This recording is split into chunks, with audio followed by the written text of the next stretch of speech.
আসসালামু আলাইকুম রহমতুল্লাহ। ওয়ালাইকুম আসসালাম রহমতুল্লাহ বরকাত। জি, শাহেদ, আমি ঢাকা বাংলাদেশ থেকে বলতেছি। আমার একটা প্রশ্ন ছিল যে আমার রক্তের আত্মীয়, গরিব অনেক, সে অনেক অসুস্থ, কিন্তু সে কখনো রোজা নামাজ কখনো কিছু করে না, কিছুতেই করে নাই আর কি। আল্লাহ রাসূল বলতে কিছু সে বুঝেও না, চেনেও না, মানেও না। নামাজ পড়ে না। তা এরকম না না, নামাজও করে না, রোজা রাখে না, দিন সম্পর্কে পুরাই অজ্ঞ আর কি। তো মা জানতেও চায় না, বা এরকম কেউ বললে ওরকম মানার আগ্রহ নাই আর কি।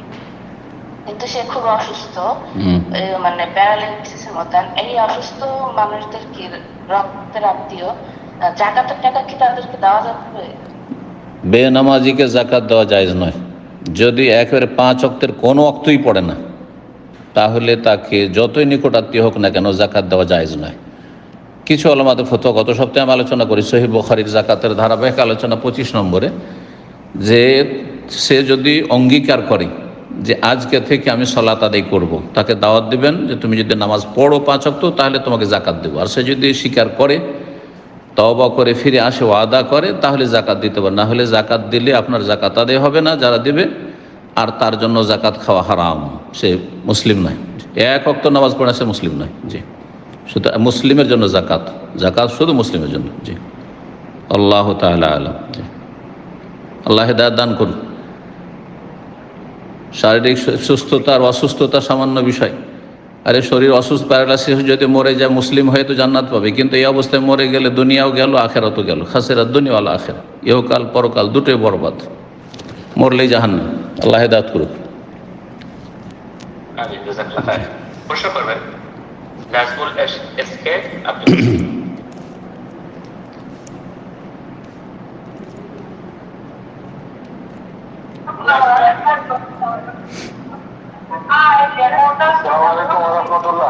ওয়ালাইকুম আসসালাম রহমতুল্লাহ বরকাত। জি,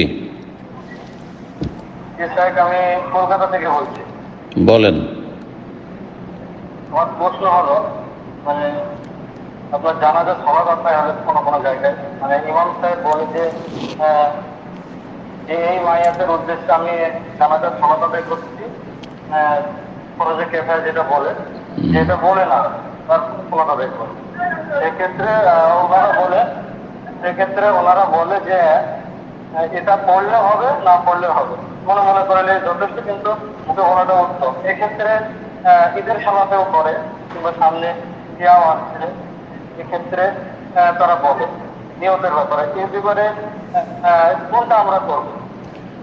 নিয়ত কথায় নিয়ত উচ্চারণ করা, আরবিতে হোক আর বাংলায় হোক, অন্য ভাষায় হোক, যদি বলে যে আমরা নিয়ত করছি অমুক মাইয়াতের জানাজার সালাত, হ্যাঁ, ইত্যাদি 4 তাকবীরে, তাহলে সেটি বেদাত, জায়েজ নয়, গুনহার কাজ। বেদাত দিয়ে সে জানাজা শুরু করলো। কথা বোঝা গেছে? আর নিয়ত মুখে হয় না, নিয়ত অন্তরে হয়। দুনিয়ার সমস্ত নিয়ত কিন্তু আপনার অন্তরে করেন। কলকাতা থেকে আপনি যাচ্ছেন বোম্বাই, নিয়ত করছেন নাকি যে আমি নিয়ত করছি চাকরি করার জন্য, রোজগারের জন্য, হ্যাঁ, আমি বোম্বাই যাচ্ছি, নিয়ত করছেন? হ্যাঁ, হজে আসছেন তো রাস্তায় ওখান থেকে নিয়ত পড়ছেন নাকি? উমরে আসছেন, নিয়ত পড়ছেন নাকি যে আমি বাড়ি থেকে বেরোচ্ছি ওমরার উদ্দেশ্যে? জাকাত দিচ্ছেন, দান করছেন, সেখানে নিয়ত পড়ছেন নাকি? শুধু এই নামাজ আর রোজার নিয়ত, নাওয়াইতা নাসুমা গাদান, এই আগামী দিনে রোজা রাখবো, এই বেদাতি নিয়ত। আর এই নামাজের জাকাত দিচ্ছেন, কোনো হানাফি তো জাকাত দেওয়ার সময় বলেন না যে আমি নিয়ত করছি জাকাত দিচ্ছি, এত টাকা আমার আছে, তার মধ্যে এত টাকা দিচ্ছি, কেন বলেন না? ওটাও তো গুরুত্বপূর্ণ ইবাদত একটি, হ্যাঁ, রোজার চাইতে, হজের চাইতে গুরুত্বপূর্ণ। তো নিয়ত উচ্চারণ করা বিদাত, জায়েজই নয়। আর যে বলেছে যে নিয়ত অন্তরে কিন্তু মুখে বললে ভালো, সেটা তার মন গড়া ধর্ম, সেটা কোরআন সুন্নাহর দিন নয়। জি, জাযাকুমুল্লাহ খায়র। প্রশ্ন করবেন পানামা, আপনি প্রশ্ন করুন।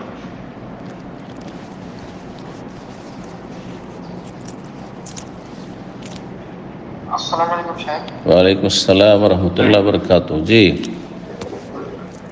সাহেব, এটা আপনার জামিয়াত তিরমিজি 2065 নম্বর হাদিসটা দুর্বল হাদিস, কিন্তু আবু ইসা বলেন হাদিসটা হাসান সহিহ। কি হাদিসটা কি? জি, হাদিসটা কি? হাদিসটা দুর্বল হাদিস। আরে নাম্বার বললে হবে? হাদিসটা কি? হাদিসের বিষয়বস্তুটা কি? বাক্যটা কি? হাদিসের বিষয়বস্তু আপনাকে বলছি। তিনি বলেন, আমি রাসূল সাল্লাল্লাহু আলাইহি ওয়াসাল্লামকে প্রশ্ন করলাম, হে আল্লাহর রাসূল, আমরা যে ঝাড় করি, ওষুধ ব্যবহার করি এবং বিভিন্ন রকম সাবধানতা অবলম্বন করে থাকি, এগুলো কি আল্লাহ তাআলার নির্ধারিত ভাগ্য বাতিল করতে পারে? এ ব্যাপারে আপনার কি মত? তিনি বলেন, এগুলো আল্লাহ তাআলার নির্ধারিত ভাগ্যের অন্তর্ভুক্ত। এখানে যে সাবধানতা অবলম্বন করে থাকি, এই ফলে কি মানুষের হায়াত বৃদ্ধি পায়? বাংলাদেশের বক্তব্য হচ্ছে এটার ফলে হায়াত বৃদ্ধি পায়। এটা কি সত্য নাকি মিথ্যা? সতর্কতা অবলম্বন করলে না কি বলতে চাইছেন? আপনার প্রশ্ন ক্লিয়ার? যে এখানে বলছে যে মানুষ অসুস্থ হলে যেমন ঝাড়ফুঁক করে, ওষুধ ব্যবহার করে এবং সাবধানতা অবলম্বন করে থাকে, এগুলোর ফলে কি মানুষের হায়াত বৃদ্ধি পায়? করতে বলা হয়েছে, ঝাড়ফুঁক করতে বলা হয়েছে যদি কোরআন সুন্নাহর আলোকে হয়, শিরক বিদআত না হয়। বোঝা গেছে? আর চিকিৎসা নিতে বলা হয়েছে, ওষুধ খেতে বলা হয়েছে। তাদাউ ইয়া ইবাদাল্লাহ, আল্লাহর বান্দারা তোমরা চিকিৎসা গ্রহণ করো। ফাইন্নাল্লাহ লা ইউনজিল দান ইল্লা আনজালা লাহু শিফান, যে কোনো আল্লাহর রোগ নামিয়েছেন তার চিকিৎসা ওষুধও নামিয়েছেন। কথা বোঝা গেছে? সুতরাং চিকিৎসা করবে, এটা মাধ্যম, কিন্তু মাধ্যম হলেই যে রেজাল্ট ফলাফল বেরিয়ে যাবে না, চূড়ান্ত আল্লাহর ফয়সালা হবে। মানুষ ওষুধ খেলেও সুস্থ হবে না, রোকিয়া করলেও সুস্থ হবে না, আল্লাহ চূড়ান্ত ফয়সালা। তকদির আপন জায়গায় ঠিক আছে, আর আপনার তদবির করা আপন জায়গায় ঠিক আছে। আপনাকে আল্লাহ রিজিক দেবেন, কিন্তু তদবির করতে হবে। খাবারটা নিয়ে থালাতে নিয়ে বসতে হবে, তারপরে থালা থেকে লোকমা মুখে উঠাইতে হবে, তারপরে নাড়া দিতে হবে, চিবাইতে হবে, গিলতে হবে। আর যদি বলেন না না আমার তকদিরে আছে, গিলবো না, তাহলে হবে? তকদিরের সাথে তদবির অবশ্যই করতে হবে, কোনো সাংঘর্ষিক নাই। কিন্তু তকদিরকে বদলে দেবে তদবির করলেই, হ্যাঁ, এমনটা নয়। আসলে চূড়ান্ত ফয়সালা আল্লাহর থাকলে ফয়সালা হবে। তবে দান সাদকার ক্ষেত্রে, আত্মীয়তার সুসম্পর্কের ক্ষেত্রে ফজিলতে বলা হয়েছে যে আয়ু বৃদ্ধি হয়, রুজিতে বরকত হয়, বালা মুসিবত দূর হয় সাদকা করলে। তো এসব আপন জায়গায় ওলামারা বলেছেন যে কিছু কিছু বিষয় রয়েছে, হয়তো আল্লাহ রাব্বুল শর্ত সাপেক্ষ তার তকদিরে পরিবর্তন নিয়ে আসবেন। এটা আল্লাহ লিখনিতে আছে, আল্লাহ লিখনিতে অগ্রিম আছে যে এই ব্যক্তি দান সাদকা করবে, তখন বালা মুসিবত থেকে সে মুক্ত থাকবে। হতে পারে এটা, জি, তকদিরে মুআল্লাক, যেমন ওলামারা বলেছেন। আল্লাহু তাআলা আলাম। আপনি এক কথায় আপনার চেষ্টা অব্যাহত রাখবেন, যে কোনো বৈধ চেষ্টা, আর বাকি সব কিছুর মালিক আল্লাহ রব্বুল আলামিন, সব কিছুর মালিক রব্বুল আলামিন। জি, যে ভাই প্রশ্ন করেছিলেন আপনার পার্টিসিপেন্ট লিস্টের নাম ছিল পান্না, আমি ভুল নাম মেনশন করাই আন্তরিকভাবে দুঃখিত। এরপর যে প্রশ্ন করবেন রোকেয়া সুলতানা, আপনি প্রশ্ন করুন।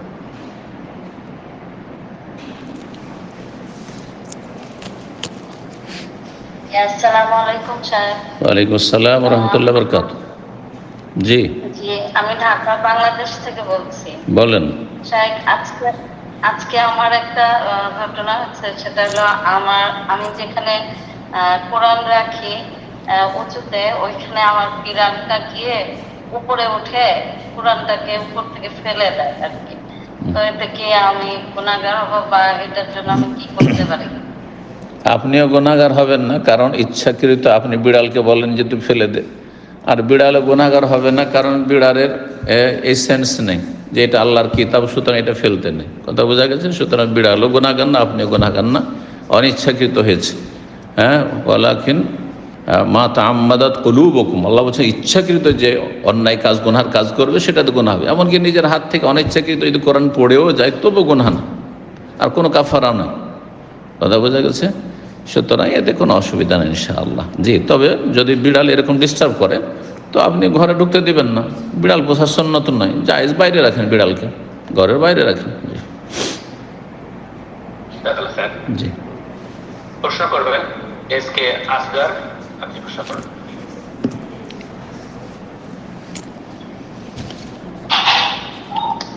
আসসালামু আলাইকুম রহমতুল্লাহ স্যার। আসসালাম ওয়া রাহমাতুল্লাহি ওয়া বারাকাতুহু। জি, বলেন।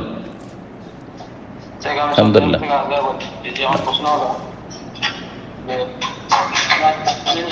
মানে নার্ভের প্রবলেম আছে, যখন এই রোজা রাখতে যায় তো এই বমি হয় আর মাথা যন্ত্রণা, মাথা ঘোরা চালু হয়ে যায়। কার ওই সামনে রোজার মাস আসছে, কার মানে আমার ওয়াইফের, আমার ওয়াইফ। কেন পেটে বাচ্চা আছে? না না না, নার্ভের প্রবলেম, নার্ভের। ওনাকে ফেলোরে নিয়ে গিয়েছিলাম দেখাবার জন্য। কি বলছেন, দোয়া করুন সুস্থ রাখতে। আল্লাহ শেফা দান করুন। তবে যথাসাধ্য দেখেন, যে কোনো মানুষের প্রথম দিকে যখন রোজা রাখে তখন মাথার ব্যথা হয়, কারণ মাথায় যতটা রক্ত চলাচল করতে হবে সেটা পাই না, পানির স্বল্পতার কারণে, বোঝা গেছে, শরীরে যার ফলে সেটা হয়। তো এটা সবারই হইতে পারে, আমাদেরও হইতে পারে। তারপরে হয়তো কিডনিতে একটু ব্যথা করছে, যে সেটা একটা প্রচণ্ড যদি না হয় তাহলে এটা শরীয়তে ওজন নয় যে একটু ব্যথা করছে সেই জন্য রোজা ছেড়ে দেবো, মাথায় ব্যথা করছে, মাথা ঘুরছে সেই জন্য রোজা ছেড়ে দেবো, না না, মোটেই না। রোজা রাখলে একটু কষ্ট করতে হবে, অবশ্যই কষ্ট করতে হবে। এই জন্য শাবান মাসে কিছু শ্যাম পালন করে রোজা রেখে অভ্যস্ত হইতে হবে। শাবানে 2-4-5টা রোজা রাখলেই তখন এমন অভ্যাস হয়ে যাবে যে আর রমজান আসলে মাথার ব্যথা হবে না, হ্যাঁ, বমি বমি ভাব হবে না। পাকস্থলী যখন শূন্য হয়ে যায়, খালি হয়ে যায়, তখন বমি বমি ভাব আসে, এটা হয়। পেটে কিছুই নাই যখন, তা না। তো এই জন্য একটু শক্তিশালী খাবার যেগুলোতে এনার্জি রয়েছে, খেজুর, কিশমিশ ইত্যাদি, এইগুলো খাওয়ার চেষ্টা করবে। দুধ, জি, হ্যাঁ, লবণ যেগুলোতে আছে সেগুলো খাবে না, জি।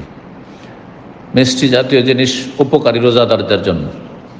আর লোনা জিনিস ক্ষতিকর, তাতে বেশি পিপাসিত করবে ইত্যাদি। তো যথাসাধ্য চেষ্টা করবে, ভালো মুসলিম ধার্মিক চিকিৎসকের পরামর্শ নেবে। কিন্তু কোনো অমুসলিমের অথবা ফাসেক ফাজের ডাক্তার বলছে না না না না, তোমার স্ত্রীর রোজা রাখা চলবে না বা তোমার রোজা রাখা চলবে না, এইসব কথা নেবে না, গ্রহণযোগ্য নয়, জি। রাখলাম। প্রশ্ন করবেন সাফওয়ান আহমেদ, আপনি প্রশ্ন করবেন।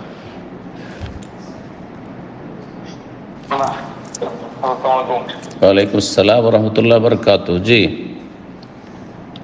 আমি মিশিগান থেকে বলতেছিলাম। আমি অনেকদিন ধরে আপনার ভিডিও বলেন। এগুলো আমার সাথে আমার সাথে পরিচয় হয়েছে। আপনার নাম? আলহামদুলিল্লাহ, আপনার কাছে সাফওয়ান আহমেদ। জি, বলেন। মিশিগান থেকে বলতেছিলাম। হ্যাঁ হ্যাঁ, শুনছি তো, জি বলেন। আমি প্রশ্নটা হচ্ছে যে আমার প্রতিবেশী যারা, আমার দুই পাশে দুই প্রতিবেশী, ওরা দুইজনেই বিধর্মী, কালো, তো ওদের সাথে সম্পর্ক একটা ভালো না। আমি নতুন এখানে বল করেছি, কথাবার্তা আমার হয় নাই। এখানে কি আমি কোনো আমার যে আমি কোনো আপনার মাইক্রোফোনটা মনে হয় একটু দূরে এবং সাউন্ড হচ্ছে, আপনার কথাগুলো স্পষ্ট না, যদি একটু মাইকটা ঠিক করে নিয়ে। ক্লিয়ার আসছে না, বুঝতে পারছি না কথা। জি বলেন বলেন। জি জি বলেন। এখন ঠিক আছে, আপনি বলুন, এখন প্রশ্ন করুন।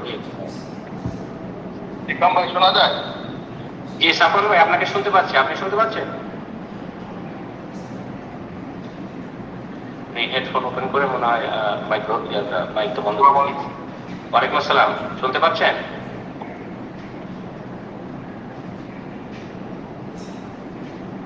হ্যালো, জি জি বলেন বলেন আপনি প্রশ্ন করুন। বলেন।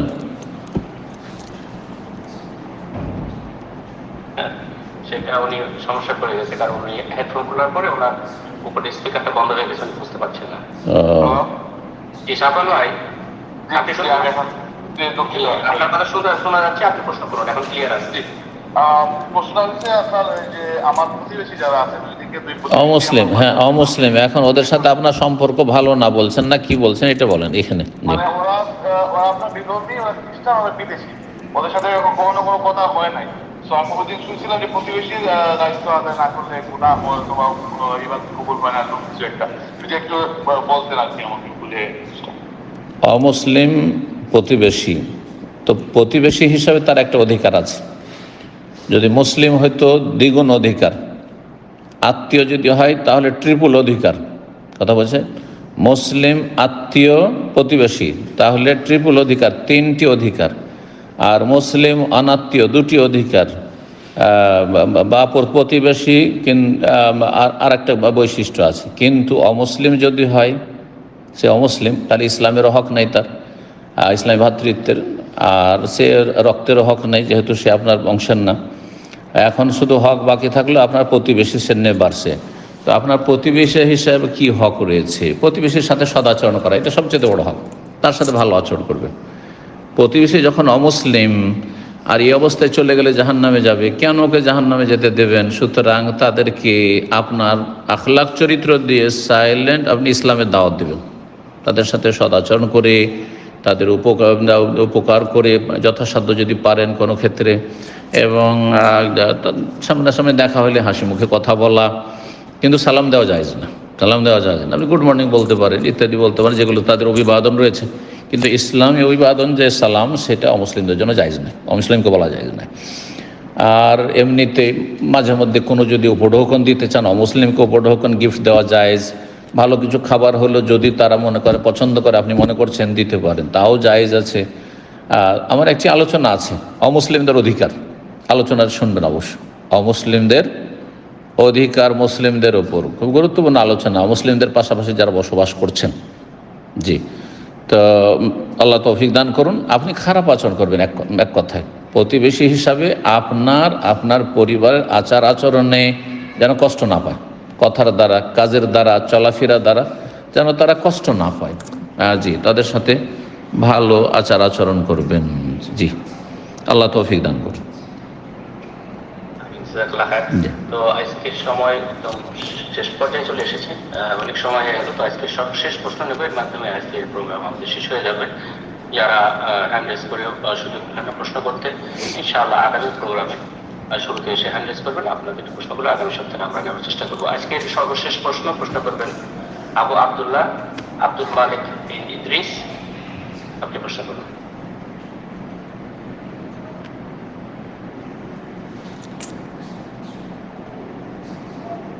আবু আব্দুল্লাহ আব্দুল মালিক বিন ইদ্রিস, জি, আপনি ফোনটা আনমিউট করে নিয়ে প্রশ্ন করুন।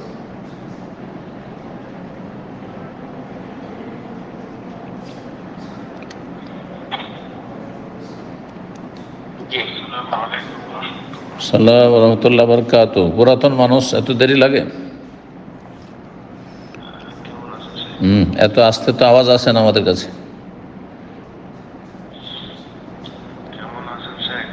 খুবই আস্তে বলছি, আওয়াজটা উঁচা করো। আলহামদুলিল্লাহ।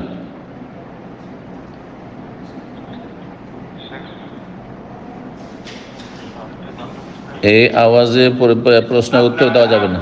আবু আব্দুল্লাহ, আপনার সাউন্ডটা অনেক লো, আপনি একটু সাউন্ডটা ক্লিয়ার করে নিন, একটু জোরে কথা বলুন, সেটা আপনার কথা শুনতে পাচ্ছেন না। আমার যেটা জানার বিষয় সেটা হচ্ছে যে আমরা অনেকে যারা পড়াশোনা করি, ধীরে ধীরে ধীরে ধীরে ধীরে আপনার সাউন্ড নামতে নামতে নেমে গেল একদম মাইনাস। শুনতে পাচ্ছেন? আমি শুনতে পাচ্ছি না। আপনি শুরুতে আপনার সাউন্ড একটু ঠিক ছিল, আপনি মাইকটা একটু কাছে নিয়ে কথা বলুন। সামনে দিয়ে কথা বলতেছি। জি, আরেকটু জোরে কথা বলুন। জি, শেখ শুনতে পাচ্ছেন?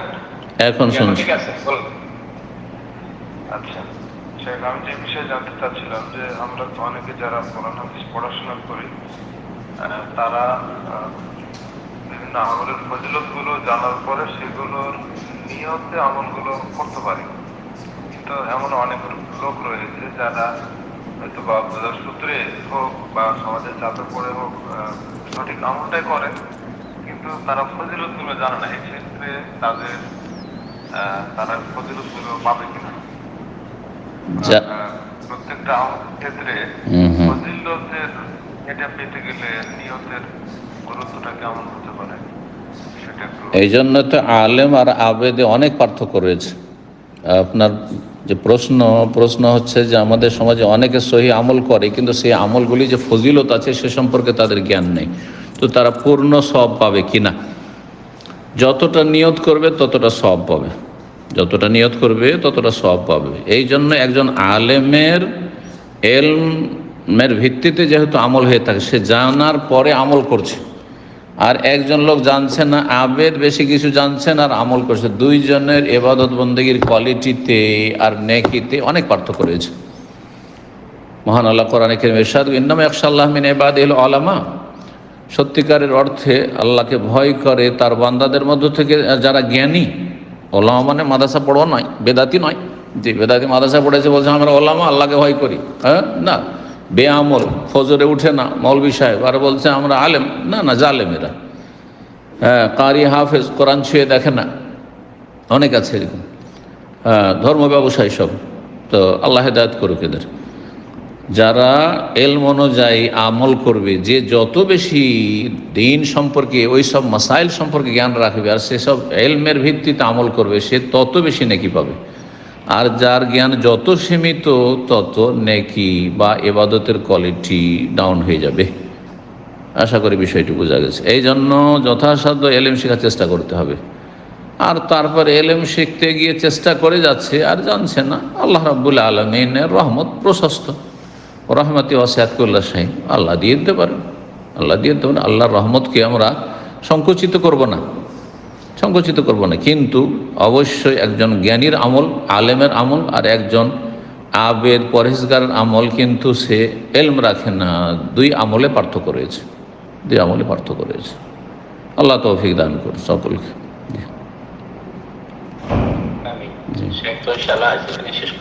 ঠিক, জাযাকুমুল্লাহ খায়র, বারাকাল্লাহু ফিকুম। যেসব ভাই বোনেরা আমাদের সাথে থাকলেন তাদের জন্য বিশেষভাবে দোয়া করি, আল্লাহ রাব্বুল আলামিন তাদেরকে জাযায়ে খায়র দান করেন, আল্লাহ তাআলা বরকত দান করেন, সমস্ত অনিষ্ট বালা মুসিবত থেকে আল্লাহ হেফাজতে রাখেন। আর বিশেষভাবে যেসব ভাইরা পরিচালনা করছেন আমাদের প্রোগ্রাম, হ্যাঁ সুদূর আমেরিকা থেকে, তাদের জন্য দোয়া করি, আল্লাহ রাব্বুল আলামিন তাদের যেন ছেলেমেয়েদের তরবিয়তকে আল্লাহ সহজ করে দেন। সমস্ত ভাই বোনরা যারা আজকে থাকলে তাদেরও ছেলেমেয়েদের ইমান ইসলামী তরবিয়তকে সহজ করে দেন এই ফিতনার যুগে। আর সমস্ত রকমের গুমরাহি থেকে, অনিষ্ট থেকে আমাদেরকে, আমাদের পরিবারকে, আমাদের প্রিয়জনরা, আপনজনরা যেখানে রয়েছেন আল্লাহ তাদেরকে আল্লাহ সঠিক পথে রাখেন এবং সমস্ত গুমরাহি এবং ফিতনা থেকে আল্লাহ মুক্ত রাখেন, বালা মুসিবত থেকে আল্লাহ হেফাজতে রাখেন। আমাদের মুসলিম ভাই বোন আর বিশেষ করে আজকের যারা উপস্থিতি, তাদের আপনজন, প্রিয়জন, আত্মীয় স্বজন, ছেলে মেয়ে যারাই অসুস্থ রয়েছে, বিভ্রান্ত রয়েছে, আল্লাহ তাদের শেফা দান করুন, রোগ মুক্ত হওয়ার তৌফিক দান করুন, গুনাহ মুক্ত হওয়ার তৌফিক দান করুন। রমজান মাস সামনে আসছে, সুতরাং তওবা করে পরিষ্কার পরিচ্ছন্ন হয়ে রব্বুল আলমিনের সামনে দণ্ডায়মান হওয়ার তৌফিক দান করুন। রব্বুল আলমিন আমাদের সিয়ামের তৌফিক দান করুন, কিয়ামের তৌফিক দান করুন, ফরজ নফল বেশি বেশি সুন্দর করে আদায়ের তৌফিক দান করুন, ফরজ পুরোপুরি যেন হেফাজত করতে পারি, আর সুন্নত মুস্তাহাব অধিক পরিমাণে যেন আমরা করতে পারি, রব্বুল আলমিন তৌফিক দান করেন। কোরআন কারীমের সাথে আমরা সম্পর্ক যেন গড়ে তুলতে পারি। রমজান মাস যে উদ্দেশ্যে আল্লাহ দিয়েছেন, আল্লাকুম তাত্তাকুন, তাকওয়া অর্জন করা, আমরা যেন মুত্তাকি হয়ে যেতে পারি। আল্লাহ রাব্বুল আলামিন আমাদেরকে মুত্তাকি হিসাবে কবুল করেন এবং তাকওয়া অর্জন করে আল্লাহ রাব্বুল আলামিন জান্নাতের পথে এগিয়ে যাওয়ার তৌফিক দান করেন, জাহান্নামের আযাব থেকে রক্ষা করেন, বালা মুসিবত থেকে আল্লাহ হেফাজতে রাখেন। আল্লাহ রাব্বুল আলামিনের কাছে দোয়া করি, আল্লাহ রাব্বুল দুনিয়া এবং আখিরাতের সার্বিক কল্যাণ আমাদেরকে দান করেন। রব্বানা আতিনা ফিদ দুনিয়া হাসানা ওয়া ফিল আখিরাতি হাসানা ওয়া কিনা আযাবান নার। ربنا تقبل منا إنك أنت السميع العليم وتب علينا إنك أنت التواب الرحيم وصلى الله وسلم على نبينا محمد وعلى آله وصحبه أجمعين.